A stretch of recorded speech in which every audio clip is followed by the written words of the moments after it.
Hello Kitty Murder 1999-2000 នេះជាករណីឧក្រិដ្ឋកម្មមួយនៅទីក្រុងហុងកុងដែលធ្វើឲ្យមនុស្សទូទាំងអាស៊ីភ្ញាក់ផ្អើលដោយសារភាពសាហាវនិងរបៀបលាក់បាំងករណីក្នុងបរិយាកាសក្រុមឧក្រិដ្ឋកម្ម Thread Gang Gay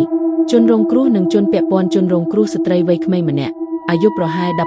17-18 ឆ្នាំជនល្មើសបុរស3នាក់ដែលពាក់ព័ន្ធនឹងក្រុមឧក្រិដ្ឋកម្មមូលហេតុដើមការជាប់ពាក់ព័ន្ធនឹងការបោកប្រាស់និងបញ្ហាផ្ទាល់ខ្លួនរវាងក្រុមមនុស្សទាំងនេះលំដាប់ព្រឹត្តិការណ៍ Timeline 1 ការចាប់ឃុំឃាំងជនរងគ្រោះត្រូវបានបង្ខំឲ្យចូលទៅក្នុងផ្ទះមួយនៅហុងកុងនៅទីនោះនាងត្រូវបានគ្រប់គ្រងដោយក្រុមជនល្មើស2ការរស់នៅក្នុងការគំរាមកំហែងនាងត្រូវបានឃុំខ្លួនមួយរយៈពេលយូរមានការគំរាមកំហែងនិងការបង្ខំផ្លូវចិត្តយ៉ាងខ្លាំងក្រុមជនល្មើសប្រើផ្ទះនោះជាកន្លែងលាក់ករណីឧក្រិដ្ឋកម្ម3ការស្លាប់ជនរងគ្រោះបានស្លាប់ក្នុងស្ថានភាពអាក្រក់បន្ទាប់មកជនល្មើសព្យាយាមលាក់បាំងអំពើរបស់ខ្លួន4